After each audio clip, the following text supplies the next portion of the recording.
Istilah Ikigai adalah suatu prinsip hidup yang sudah turun-temurun dipraktekkan bangsa Jepang. Bangsa Jepang terkenal dengan kerja kerasnya, tapi kerja keras ini tidak semata-mata untuk mencari keuntungan. Di balik kerja kerasnya, bangsa Jepang menganut nilai bahwa segala pekerjaan yang kita lakukan itu juga harus menyertakan passion dan kesenangan pribadi.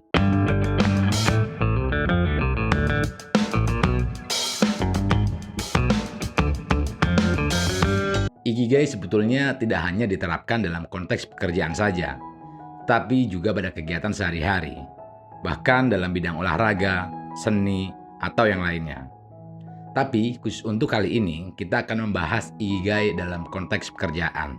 Ikigai tersusun dari 5 pilar utama yang diuraikan sebagai berikut. Pertama, memulai dari hal-hal kecil. Ken Mogi menyebut bahwa Kodawari adalah falsafah hidup yang melatar belakangi pilar pertama Ikigai ini.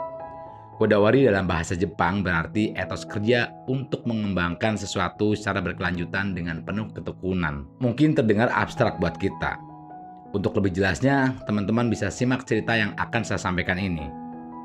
Banyak dari kita pasti pernah menonton SpongeBob SquarePants. Kalau teman-teman pernah menonton pasti kenal dengan Tuan Krabs. Dalam perjalanannya mendirikan restoran, Tuan Krabs sempat berteman dengan Plankton. Mereka dulunya pemuda miskin yang selalu dibully karena tidak punya uang untuk membeli burger. Sampai suatu ketika Plankton dan Krabs memutuskan untuk mendirikan gerai burger bersama-sama. Usaha mereka awalnya hanya berupa gerai burger sederhana dan tidak terlalu sukses karena harus bersaing dengan restoran lain yang lebih populer. Namun ketika usaha mereka mulai berkembang, keduanya justru berpisah karena perbedaan prinsip. Plankton ingin menambahkan bumbu lain dalam resep burger mereka, sedangkan Krabs tidak setuju dengan hal itu. Mereka pun bertengkar dan akhirnya Plankton mendirikan restorannya sendiri. Krabs pun mengurus gerainya sendiri hingga akhirnya mendirikan Krusty Krab. Ya, mungkin cerita ini hanyalah fiksi, tapi cerita ini memuat falsafah Kodawari. Tuan Krabs tidak langsung sukses dalam bisnisnya, tapi dia memulai dari gerai sederhana yang sepi pengunjung. Dia juga harus merasakan dibully, dikhianati sahabat sendiri, sampai akhirnya lewat etos kerja dan ketekunannya, dia bisa membangkitkan bisnisnya dan mendirikan restoran burger paling populer di Bikini Bottom. Contoh lain di dunia nyata dari Kodawari adalah perusahaan Apple yang didirikan oleh Steve Jobs. Kita tahu bahwa produk-produk Apple selalu menjunjung inovasi dan kreativitas. Tapi di sisi lain, mereka juga menjaga kualitas produk mereka. Kodawari yang diterapkan Apple adalah terus memperbaiki selagi berproses, selalu mengikuti perkembangan zaman dan memahami kebutuhan konsumen. Oleh karena itu, sampai sekarang belum ada perusahaan teknologi yang bisa menyaingi kualitas fitur-fitur produk Apple. Mungkin saja prinsip dari Kodawari yang menyebabkan iPhone jarang drop di pasaran. Kedua, membebaskan diri. Pilar kedua Ikigai ini mengingatkan kembali dengan cerita SpongeBob. Kita pasti kenal dengan Squidward. Yap, Squidward adalah perwujudan masa dewasa yang kelam. Squidward selalu bermimpi menjadi seorang seniman, namun karya seninya tidak pernah dihargai. Bekerja di Krusty Krab sebagai kasir pun dijalaninya untuk bertahan hidup. Itu pun digaji seadanya oleh Tuan Krabs. Berbeda 180 derajat dengan SpongeBob.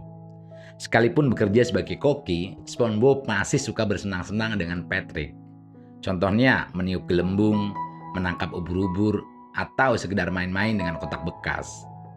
Singkatnya, SpongeBob adalah perwujudan pilar kedua Ikigai, yaitu membebaskan diri untuk merasakan hal-hal yang membuatnya senang. Berkebalikan dengan Squidward yang selalu mengeluh, tidak membiarkan dirinya merasakan kenikmatan hidup.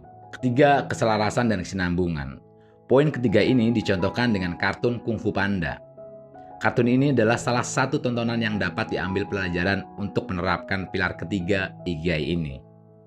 Di salah satu adegan film kedua Kung Fu Panda, tokoh utama yaitu Po belajar mencari inner peace melalui latihan semedi bersama gurunya Master Shifu. Awalnya Po kesulitan menerapkan ajaran gurunya, karena baginya akan sulit sekali bersemedi kalau terdistraksi oleh dunia luar. Singkat cerita, dia berhasil menemukan inner peace bukan melalui semedi, tapi melalui banyak aspek dalam hidupnya. Dia berdamai dengan trauma masa lalunya, membangun kembali koneksi dengan ayahnya, dan berlatih dengan tekun. Sama halnya dengan perjalanan Po menemukan inner peace, pilar, keselarasan, dan kesinambungan dalam Ikigai adalah menikmati proses dalam mencapai sesuatu yang kita inginkan dan tidak terburu-buru dalam mengambil keputusan. Kita juga akan menemukan kemiripan pilar ketiga ini dengan prinsip slow living dalam lifestyle barat yang sedang populer saat ini. Slow living seringkali diasosiasikan dengan hidup tradisional, meninggalkan teknologi, dan menyepi ke daerah terpencil. Tapi sebetulnya, slow living juga bisa dilakukan dengan membiarkan diri beristirahat kalau memang diperlukan. Keempat, kegembiraan dari hal-hal kecil. Contoh di sebuah program televisi Jepang bertajuk Champion yang dulu sempat populer di pertengahan 2000-an. Pernah disiarkan sebuah lomba membuat sushi. Juara lomba ini adalah seorang pembuat sushi yang merupakan pemilik kedai kecil sederhana. Ia meneruskan usaha kedai sushi dari keluarganya, yang secara turun-temurun mewariskan pula teknik membuat sushi secara tradisional. Tapi ketika ditanya kenapa dia tidak membuat sushi secara modern, dia hanya menjawab, karena membuat sushi dengan cara tradisional membuat saya menghargai prosesnya. Saya menikmati sensasi kepuasan yang saya dapatkan setelah sushi tersebut disajikan kepada pelanggan. Ketika mereka memakannya dan tersenyum, bagi mereka sushi buatan saya mengingatkan mereka dengan masa kecil. Pilar keempat Ikigai ini menggarisbawahi pentingnya kita untuk menikmati hal-hal kecil yang terjadi dalam proses kita melakukan sesuatu. Bagi sang juara TV Champion ini, hal-hal kecil yang mereka temui dalam pekerjaan mungkin berbeda. Tetapi inti kesenangannya tetap sama, yaitu mereka senang apabila orang lain senang akan keberadaan mereka, meskipun mereka hanya menjual makanan atau membuat sushi. Kelima, hadir di tempat dan waktu sekarang. Mindfulness dan pilar kelima Ikigai ini sangat berkaitan erat, bahkan bisa dikatakan sangat mirip.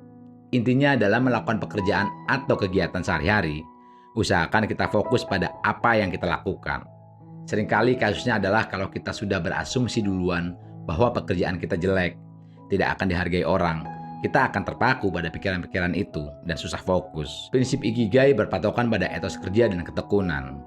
Menurut pilar kelima Ikigai ini, menjadi mindful terhadap pekerjaan penting untuk membangun sense terhadap kenyataan yang terjadi pada diri kita. Kalau kita capek ya kita harus istirahat. Jangan sampai gara-gara kurang istirahat, pekerjaan kita jadi terhambat. Itulah teman-teman sekilas mengenai Ikigai. Apakah di antara kalian sudah ada yang mempraktekannya? Kalau belum, bukan berarti terlambat untuk memulainya. Coba kita renungkan bersama-sama 5 pertanyaan ini. Pertama, selain soal uang, apa saja 3 hal yang membuat kita ingin menjalani pekerjaan kita sekarang? Kedua, apa saja hal-hal yang menyenangkan yang kita dapatkan dari pekerjaan kita sekarang ini? Ketiga, jika kita diminta mengerjakan sesuatu yang berat sesuai dengan keahlian kita, bagaimana kita memandangnya? Keempat, jika harus berhenti dari pekerjaan kita, apa yang membuat kita merasakan kehilangan selain uang? Kelima, bayangkan diri kita 10 tahun ke depan.